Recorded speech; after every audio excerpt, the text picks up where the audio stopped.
I'm Aaron Gold for Auto by Tel, and today we are driving the new and improved 2014 Volkswagen Jetta. In fact, it's so improved that in some press materials they are referring to it as the 2014 and a half Volkswagen Jetta. Let's take a look at the really big improvement. It's under the hood. Now, you may or may not recall that up until now, most Jettas were powered by a 2.5 liter 5-cylinder engine. Volkswagen developed this engine about 10 years ago, and it was supposed to be a compromise that gave you the power of a 6 with the fuel economy of a 4. And like most compromises, it didn't do either one of those things particularly well. But now we have a proper engine. This is a 1.8 liter turbocharged 4-cylinder engine. Volkswagen calls it the TSI. Output is 170 horsepower, which is the same as the outgoing 5-cylinder. Torque is 184 pound-feet, which is actually a bit more. But of course, the real news and the real reason Volkswagen is installing this engine is fuel economy. EPA estimates are 26 miles per gallon city for the stick shift and 36 on the highway, 25, 36 for the automatic. That's about 3 miles per gallon better than the 5-cylinder engine. And in these days of higher mandated fuel economy standards, 3 miles per gallon is nothing to sneeze at. This is a big improvement. There are a lot of other things about the Jetta that have not changed, some of those not so good. Now, of course, I must talk about the interior, and I'm pretty sure that any Volkswagen PR person watching this who has read any of my Jetta reviews is probably cringing right about now. And you know what?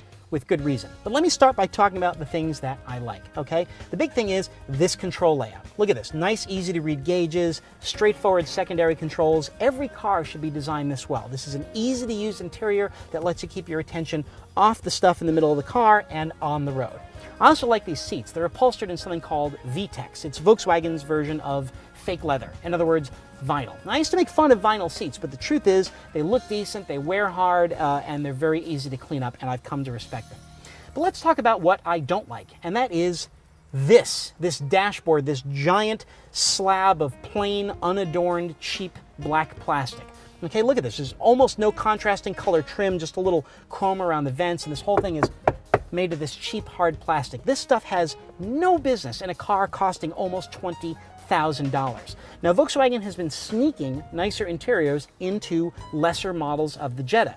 The SEL, the diesel, the hybrid, the hot rod GLI, they all get a nice soft touch dash, but that hasn't spread to the volume selling model, the SE. Now, I just drove the all new Golf, and it has a much brighter, much cheerier interior. I'm hoping that that will spread to the Jetta SE because it really needs it. But there's a spot where the Jetta redeems itself, and that's in the back. Now, the Volkswagen occupies this the Jetta, I should say, occupies this really weird size class. It's bigger than a traditional compact, but smaller than a traditional midsize. So you get really easy handling, but you get this nice, big, comfortable, supportive, roomy back seat. And if you're looking for the Jetta as a family car, well, this is where it really redeems itself. Another advantage of the Jetta size is the trunk, 15.5 cubic feet. I know mid-sized cars that don't have that much trunk space. And look at how Volkswagen designs these things. Nice flat sides, minimal suspension intrusion, and good tough materials. That's the way a trunk ought to be set up. Before I tell you how the Jetta drives, I have to tell you that German car fanatics drive me absolutely bonkers. Okay, when they get started with that, well, you know, German cars give you the kind of driver appeal and handling precision you just can't get from an American or a Japanese car.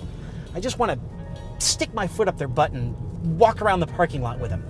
And the biggest problem with that is they're right. Nobody does suspensions like the Germans, and the Jetta illustrates that beautifully. I mean, let's face it, this is a fairly humble, fairly mainstream car, and yet it is wonderful to drive. They've gone to electric steering with a 1.8 liter engine. The steering feel is great. The ride is very comfortable, very quiet by German car standards, and the handling is fantastic. It turns in crisply, doesn't lean a whole lot, it really holds on. This thing is huge fun to drive.